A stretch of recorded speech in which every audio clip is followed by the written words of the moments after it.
Ça me fait mal de te voir comme ça, Shubhra. Mais qu'est-ce que tu veux que j'y fasse? La soif de vengeance est toujours plus fort que les autres sentiments. Dans le fond, je ne suis pas si mauvais. J'ai déjà aidé des vieilles dames dans la rue et plusieurs fois. Il m'est même arrivé de donner un peu d'argent à un petit enfant qui faisait la manche. Tiens, ça me rappelle quelque chose.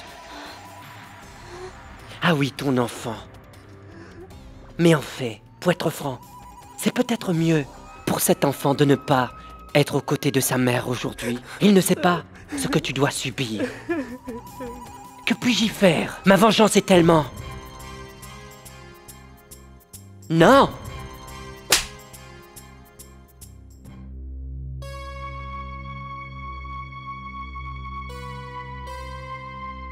Comment Shubhra a-t-elle bien pu faire ça, Nahar? Elle a ruiné sa vie en agissant ainsi. Elle n'aurait jamais dû... On n'aurait pas pu l'en empêcher. Juste parce que sa mère le veut, cet enfant va devoir souffrir toute sa vie.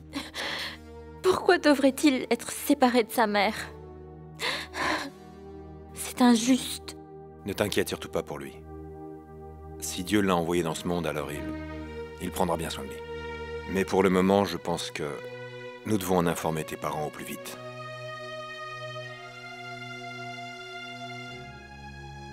Oh, mais arrête un peu.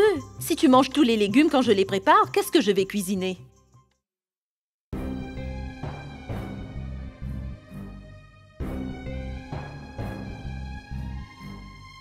Saloni? Est-ce que c'est bien le bébé de Shubhra?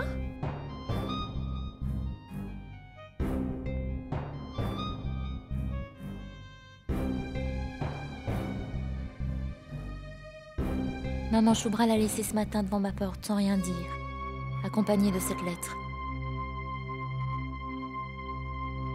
Tout le monde aime entendre un enfant qui rigole et qui joue dans une maison. Mais ma fille a jeté son propre enfant. Elle l'a abandonné sans lui montrer le moindre respect. Comme quand on se débarrasse d'une vieille paire de chaussettes que l'on ne veut plus porter. Ça me paraît bizarre, Ambika. C'est peut-être Karan qui a forcé Shubhra à abandonner cet enfant. Mais oui, Nahar doit avoir raison, c'est la seule explication. Nous devrions aller au poste de police et déposer une plainte en son nom. Personne n'ira nulle part. Papa, on ne sait pas ce qui s'est passé. Que veux-tu savoir de plus que la vérité, Saloni? Shubhra a réussi à complètement détruire un homme aussi bon que Neil. Elle nous a déshonorés aussi, et ça, c'est vrai. Shubhra ne remettra plus les pieds ici. Je n'arrive pas à en croire mes oreilles, Nalpat. Donc, c'est à toi seul de décider si Shubhra pourra revenir ou non? As-tu au moins demandé, ne serait-ce qu'une seule fois, la vie de celle qui a dû la porter dans son ventre pendant 9 mois? Est-elle d'accord avec toi et avec ta décision? Pourquoi lui demander son avis? Après tout, c'est de sa faute. A toujours la choyé que Shubhra est devenue aussi mauvaise. C'est bien un discours d'homme, tout ça, hein? Si l'enfant est génial, alors c'est bien évidemment grâce à vous. Et là, vos gènes, alors. Mais si l'enfant est mauvais, alors c'est uniquement la mère qui est fautive. Mais quand l'enfant tombe malade au beau milieu de la nuit, vous les hommes, vous décidez d'aller dormir à côté pour ne pas l'entendre pleurer. Vous êtes bien content que la mère reste éveillée toute la nuit. Mais bon, c'est du passé maintenant.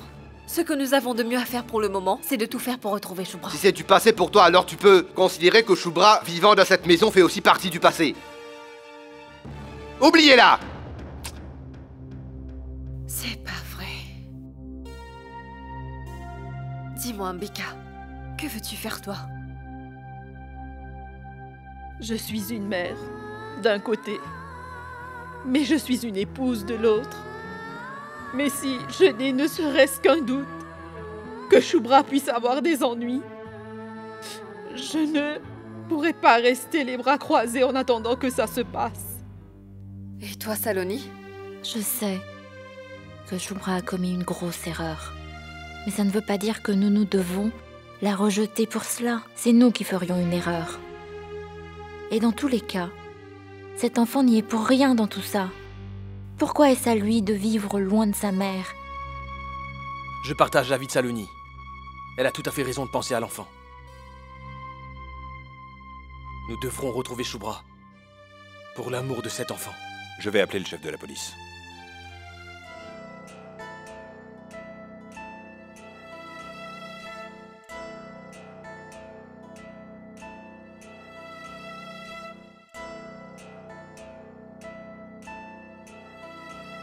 Merci beaucoup, bien.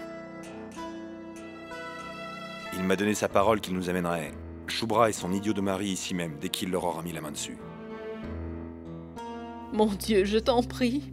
Protège ma petite Shubra. Saloni, on devrait y aller maintenant. Oui. Saloni, ma fille. Donne-moi donc cet enfant. Maman, je préférerais en prendre soin moi-même.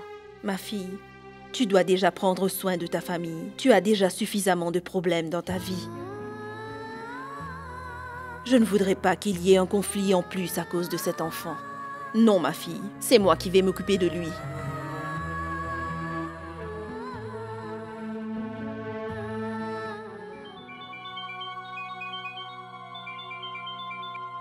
Oui, Kaveri? Karan, cette affaire va trop loin. Ça devient hors de contrôle. La police est impliquée maintenant. Si tu veux t'en sortir, tu vas devoir disparaître, Karan. Eh, mais du calme, Kaveri, du calme. Tiens d'ailleurs, comment se portent les membres de ta famille? Dis-moi, qu'est-ce qu'ils en pensent d'avoir l'enfant de Shubra avec eux 24 heures sur 24? Ils en sont devenus fous. Tu aurais dû voir leur visage. Ils vont tous devoir payer pour ces années que j'ai passées enfermés derrière les barreaux. Ils me le paieront au centuple. Attends un peu et admire le spectacle. Nahar, dis-moi. Les choses ne peuvent-elles pas redevenir comme avant chez toi? Ce n'est pas seulement de moi que dépend cette décision, hélas, Belsormano. Il faudrait que les circonstances nous aident. Moi aussi, j'aimerais que ça arrive. Mais il y a une grande différence entre les rêves et la réalité dans la vie, tu sais. Et hélas, beaucoup de personnes ont arrêté de rêver ici.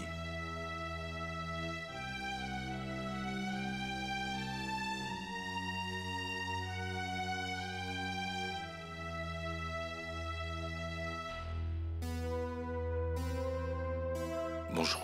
Bonjour. Tara? Tara? Bridgesh, Tara est partie faire les magasins avec sa grande sœur. Bonjour, Bonjour. je vais aller préparer du thé. Mais non, ce n'est pas la peine de te déranger. Le thé est là. Venez donc prendre une tasse de thé avec nous trois. Merci, mais sans façon. Attendez. Je connais la coutume qui dit de ne pas boire de l'eau dans la maison de sa fille. Par contre, je ne connais pas la coutume qui interdise à quelqu'un de boire du thé avec sa belle famille dans le salon. Pourquoi ne pas en boire avec nous, Bridgesh? Belsormano, vous connaissez bien la réponse à cette question. Bridgesh, il y a une grande différence entre connaître une réponse et vraiment la comprendre. Je connais la réponse, oui, mais j'ignore totalement pourquoi. Il y a encore peu de temps, vous n'auriez même pas hésité à boire du poisson pour l'amour de l'autre. Je me trompe? Qu'y a-t-il de mal à vous asseoir ensemble, à prendre le temps de partager une tasse de thé, Bridgesh? Nahar et Saloni seront les plus aptes à vous expliquer toute cette histoire en détail, Belsormano. Quand il y a un feu dans un château, alors c'est le roi qui doit en expliquer les raisons à la cour. Vous êtes l'aîné ici. Alors c'est à vous que je demanderai une réponse. Malgré la présence d'une personne aussi raisonnable que vous dans la famille, comment la fondation même de cette famille a pu être détruite? Quand des enfants commettent une erreur, c'est le rôle des parents de leur donner la fessée et de leur expliquer qu'ils ne devront plus jamais recommettre cette erreur à l'avenir. Mais c'est quoi tout ça? Un chef de famille qui recule devant ses fonctions et ses devoirs au moindre problème? Bridgesh, nous vous aurions pas donné notre fille sans vous connaître. Et si on a laissé notre fille dans votre maison, ce n'est pas parce que nous savions qu'elle vivait dans une grande demeure où le luxe et la richesse ne sont pas ce qui manque, vous le savez. C'est votre amour qui nous a convaincus. On était certains que vous adoriez votre frère. Et tout à coup, Belsormano? Qui êtes-vous pour entrer ici? et vous permettre d'enseigner à mon mari ce qu'il devrait ou ne devrait pas faire. La belle famille n'a aucun droit de s'immiscer dans tout ça. Vous n'avez pas à venir vous mêler de nos affaires de famille. Tara, belle-sœur Mano ne fait rien de mal. Tu n'as pas le droit d'insulter un membre de ma famille comme tu viens de le faire à l'instant. Vraiment? Mais toi, tu as le droit d'insulter mon mari quand tu veux? Tara, belle-sœur Mano n'a jamais insulté Bridgesh. Non, laisse tomber, Nahaj, laisse tomber. Tara a parfaitement raison. Oh mon Dieu, ma chère Mano, tu commences vraiment à perdre la raison. Figurez-vous que j'avais oublié que je n'étais qu'une étrangère dans cette famille. Pardonnez-moi. J'ai fait une énorme erreur, excusez-moi.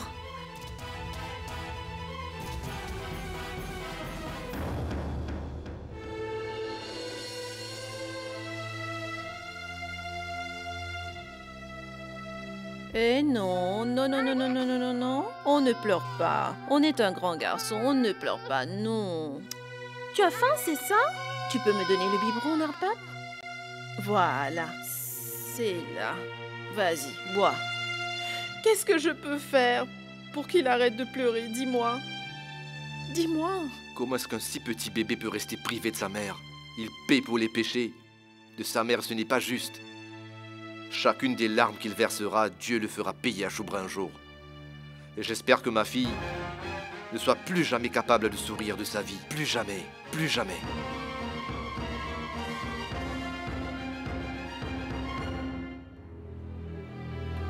S'il vous plaît, madame. Une association voudrait vous rencontrer. Me rencontrer? Bien, fais-les entrer.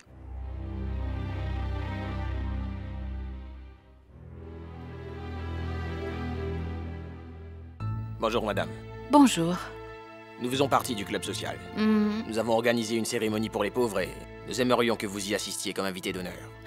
Moi? Oui, vous. Vous êtes madame Bridgesh Singh, n'est-ce pas?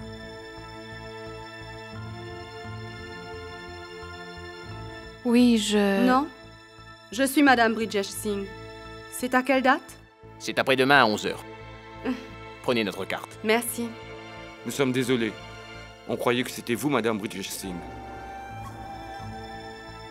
Au revoir. Au revoir. Orvashi, tu veux du thé? J'étais justement en train d'en préparer.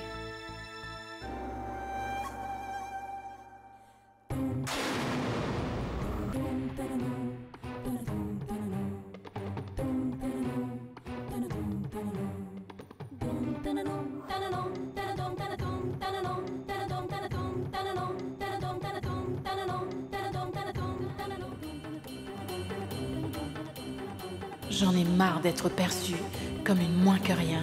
J'ai quand même épousé Bridgesh Singh et c'est mon mari maintenant. Si je porte son nom, je devrais avoir tous les droits de son épouse.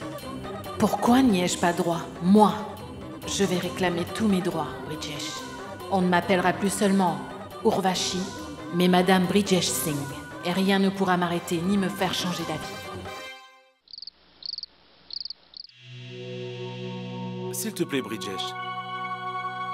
Oui, qu'est-ce qu'il y a? Si tu as quelques minutes de libre, je voudrais m'entretenir un peu avec toi. Ben, entre. J'écoute.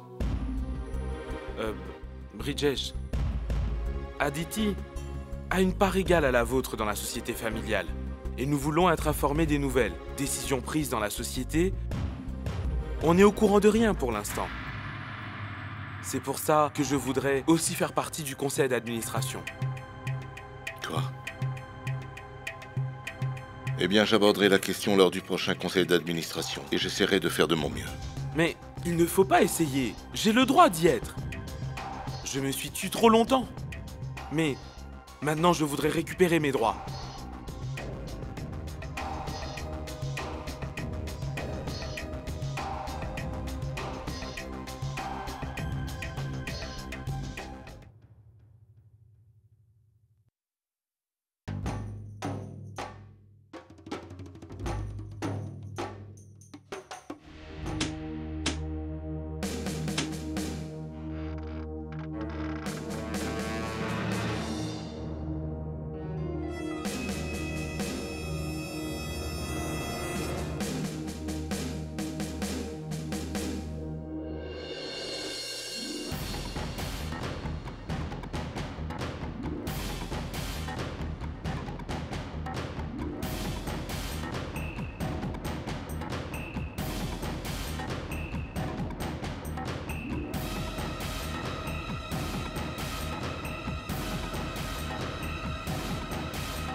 Shubra, tu n'as vraiment pas beaucoup de jugeote.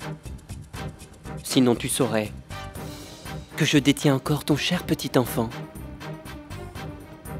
Et si tu essaies encore de t'échapper, je vais devoir me venger de la bêtise de sa pauvre mère sur cette âme pure et innocente.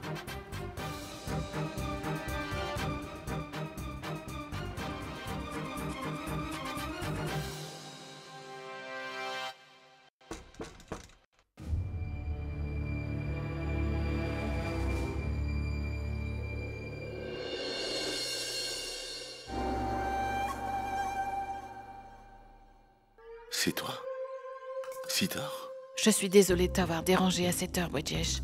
J'ai vraiment très mal à la tête. Si Tara est éveillée, tu pourrais lui dire de m'apporter mes médicaments.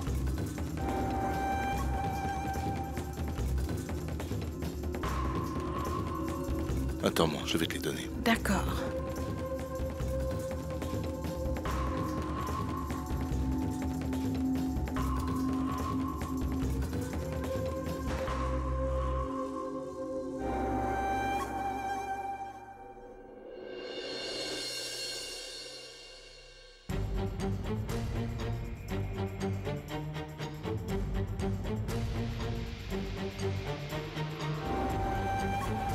Urvashi. Oh, Bridgesh, entre s'il te plaît. Tu n'as vraiment pas l'air d'être dans ton assiette. En fait, j'ai souvent de terribles migraines. Et je ne sais pas comment mettre ma crème. J'envoie Tara pour s'occuper. Non, non, Bridgesh. Ne réveille pas Tara. Ne la dérange pas si tard dans la nuit. Je vais l'appliquer moi-même. Merci. Oh mon Dieu.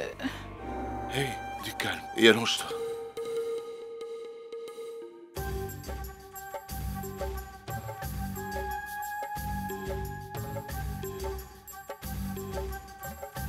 Désolée, Bridgesh.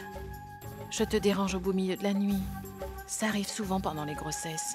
Ce n'est pas grave. Si vous ne teniez pas autant à voir cet enfant, je ne me serais jamais laissé embarquer dans cette histoire, c'est sûr. Tara et moi-même, nous te serons toujours reconnaissants pour ce sacrifice. En fait...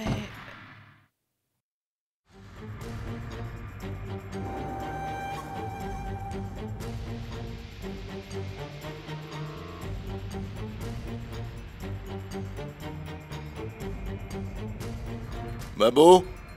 Babo? Bridgesh, tu peux me le demander si tu veux quelque chose. Dis à Babo qu'Urvashi a une migraine et qu'elle doit venir la masser.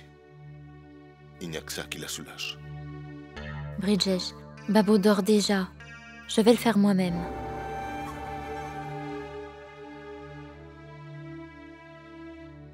Saloni?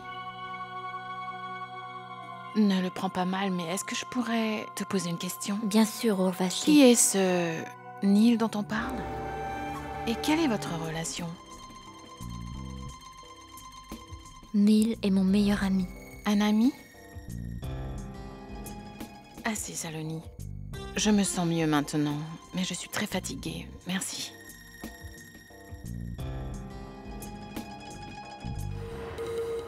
J'admire réellement ton intelligence, ma petite Saloni.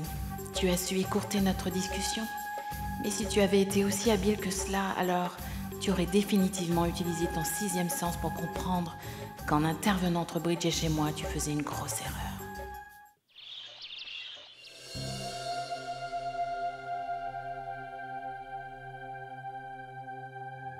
Joyeux anniversaire, joyeux anniversaire.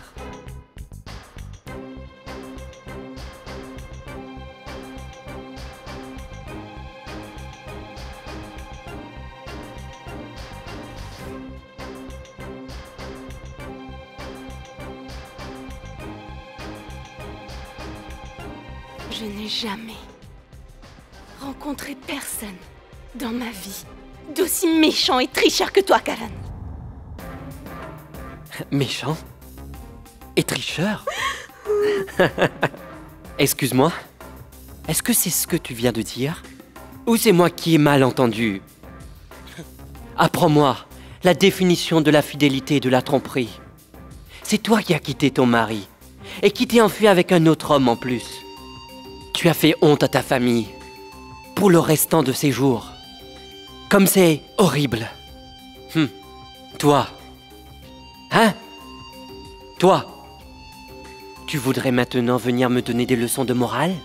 C'est pour ça que t'es obligé de rester à mes côtés. Va-t'en. Pars donc loin de ton enfant. Où peut-il être? Karen, dis-moi où tu as mis mon enfant. Dis-le-moi. J'exige que tu me rendes mon enfant. Est-ce que tu m'as compris? Tu ne pourras pas le récupérer en me criant dessus.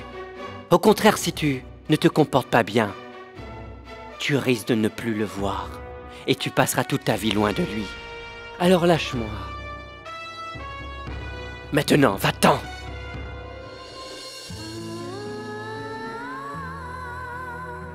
Le même nez. Les mêmes petits yeux si craquants que ma fille avait. Tout comme toi, ta mère était un jour un innocent petit bébé.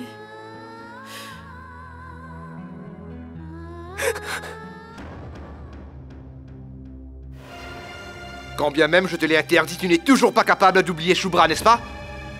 Je vais détruire tous les souvenirs qu'elle a pu laisser ici. Donne-moi ça. Mais Nalpad, que fais-tu? Attends, écoute-moi.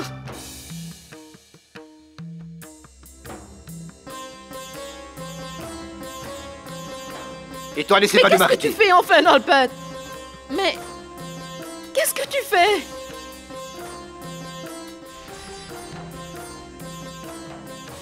Papa! Papa, mais que fais-tu? Samaj, ne te mêle pas de ça. Écarte-toi. Mais qu'est-ce que tu fais, Nalpad? C'est quoi encore cette folie, hein? Ce n'est pas de la folie, belle-sœur Mano. Je ne fais ici que mon devoir. Aucun membre de cette famille n'arrive à oublier Shubra, je le sais. En détruisant tous ses souvenirs, peut-être que je pourrais les y aider un peu. Dans ce cas, il va te falloir détruire bien plus que cela, papa. Brûle aussi les murs de cette maison, alors, sur lesquels Shubra s'est souvent appuyé pour apprendre à marcher. Ils font partie aussi des souvenirs de Shubra. Shubra a fait partie de la vie de cette maison, et elle a touché à tout ici. Shubra était une partie intégrante de nos vies, papa. Et tu ne pourras pas effacer tous les souvenirs qu'on a d'elle. Parce qu'une partie de Shubra a vécu et vit toujours dans cette maison. Et son fils... Il va te rappeler Shubra à chaque nouvelle étape de sa vie. On n'arrivera jamais à chasser entièrement Shubra de nos têtes. Papa, tu ne fais pas tout ça par haine, mais par impuissance. On a tous ici aimé Shubra. Et tu pourras essayer tant que tu veux, aucun de nous ici ne pourra l'oublier. Moi, je l'oublierai. J'effacerai tous ses souvenirs et je suis sûr d'y arriver. À partir de maintenant, je ne m'occuperai plus de son fils.